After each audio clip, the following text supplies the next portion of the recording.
demonstrator with Stampin' Up! Welcome to my craft corner. We're going to make this box that is perfect for gift giving, and we're only going to make one card, but you can actually fit about 6 cards in this box. This box is made with old olive, and it does need a full 12 by 12 sheet of card. And unfortunately, I'm all out of 12 by 12 old olive, but I think it will look beautiful in Lost Lagoon. And I've laid out my pieces for my 12 by 12.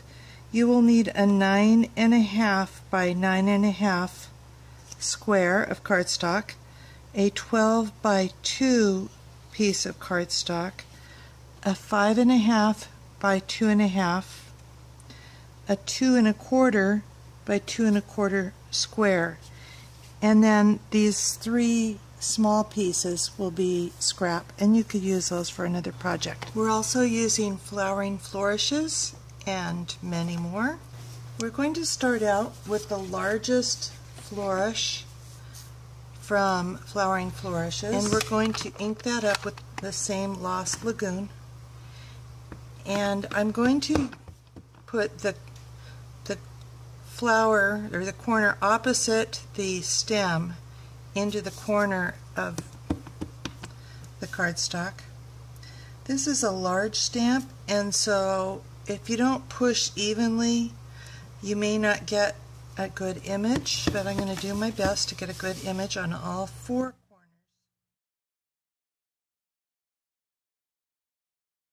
And then another stamp in between these. You may end up with a little overlap.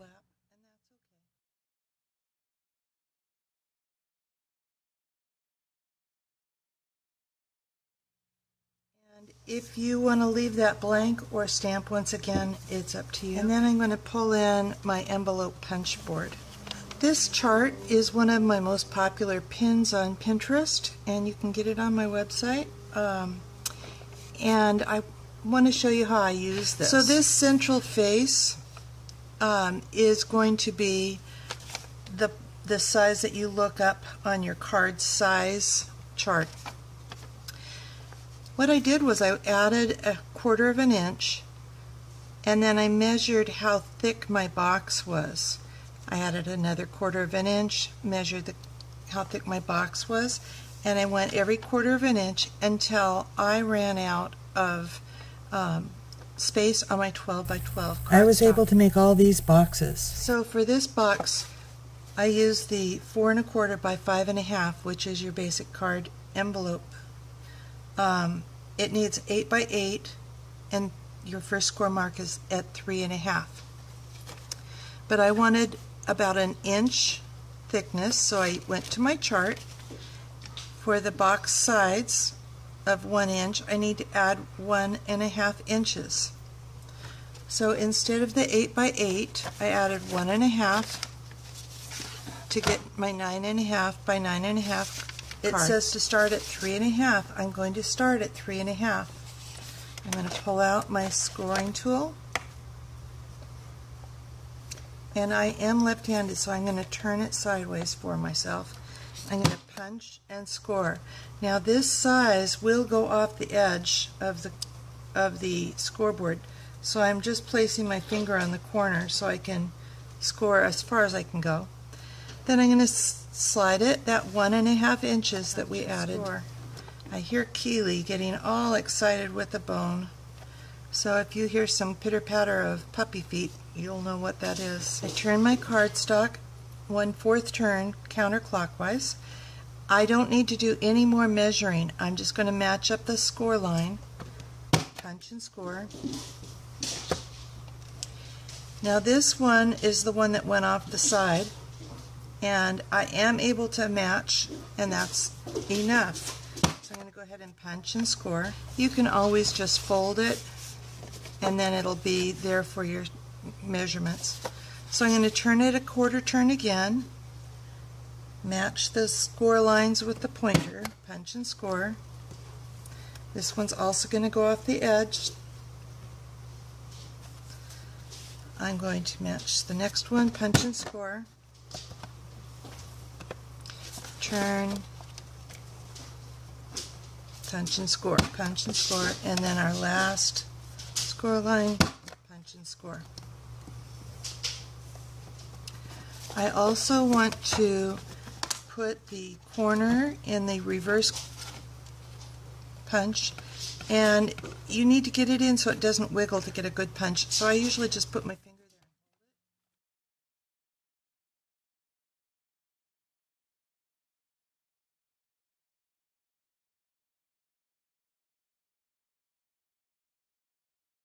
I'm also going to round the corners on that 2 1/4 inch square. 2 1/2 inch silver glimmer paper. And I think I'm done with my punch board. I used my scoring tool to get a good crease on all of my score lines. Pieces here are going to be my tabs. I want to have the bigger triangles on the top and bottom, and I'm going to trim off the score line right on the score and then taking a little skinny wedge. Basically, I'm removing that score part, turn it around 180 degrees and do the same on the opposite side. I'm going to put adhesive on the tabs right at the score line. I am using Fast Fuse. It is a strong adhesive. I also want to put adhesive on my flaps. Now I can go either with these side flaps on the top or on underneath. I think I'm going to do it this way this time. So I'm going to go ahead and put adhesive on. So I have adhesive on the tabs and the sides here. You do want to try and get the edges matched up nicely so that your box stays as square as possible. So don't pull in your box too far. You want to keep this nice and straight. You do not need to use adhesive on those. That's going to be. We're going to take that 2 by 12 and wrap it around. We're going to have the seam at the front, and we want to wrap it fairly loosely.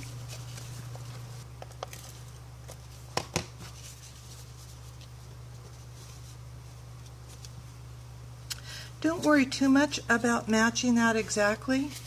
It will be just fine because it will all be hidden.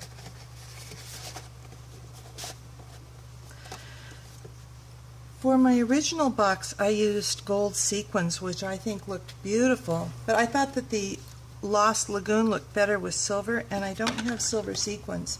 So I'm adjusting my design a little bit, and I'm using snail, and I'm using our wonderful 1/8 inch silver ribbon going all the way around. If I were using the sequins, I would have pulled off about 8 or 9 of the sequins for decorating the rest of my box. Since I don't have the sequins, I'm going to use my 1/4 inch hole punch, and I'm going to go up into the middle of this silver glimmer paper, and I'm going to punch about 9 holes. I love our glimmer paper. It is so sparkly, and I usually use every last little tiny bit, and we're using every last little tiny bit here. I'm putting on some dimensionals, and I want to have these so that they are on the band. I don't want to accidentally adhere my band to my box, so I'm going to just flip that over so I can know where to put my dimensionals. I'm going to stamp my little square, and I'm using the middle-sized flourish.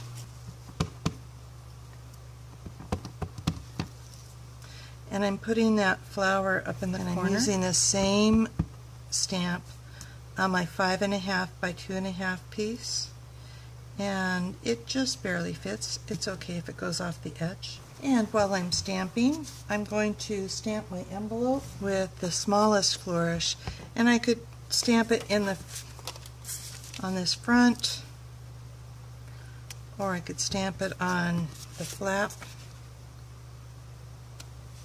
and in this case I'm doing both. And I could stamp on the inside of the card if I want to. I couldn't wait to use our new adhesive, and this is actually the second take on my video, and I tried to use this making sure to only remove the white cap, but the glue didn't come out, and I realized that first time you use it, there is a seal on this part that you need to remove, but once you remove that, leave this black cap tight and only remove the white cap. I wanted to use this new glue because it's great for doing little detail work, and I just wanted to add just a little dot of glue for those sparkly dots. And as soon as you're done using this, you do want to close it up by fitting that little pin into the nozzle and tightening it down. I think I'm going to use my tweezers just to make that part easier.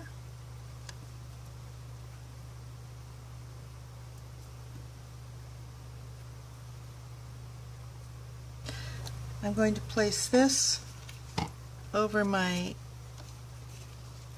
glimmer paper, and then we'll cover that center up. And there's my box. It's just gorgeous. Now it's just a matter of assembling my card. So I'm going to place this piece on the front, and I am using our thick Whisper White cardstock.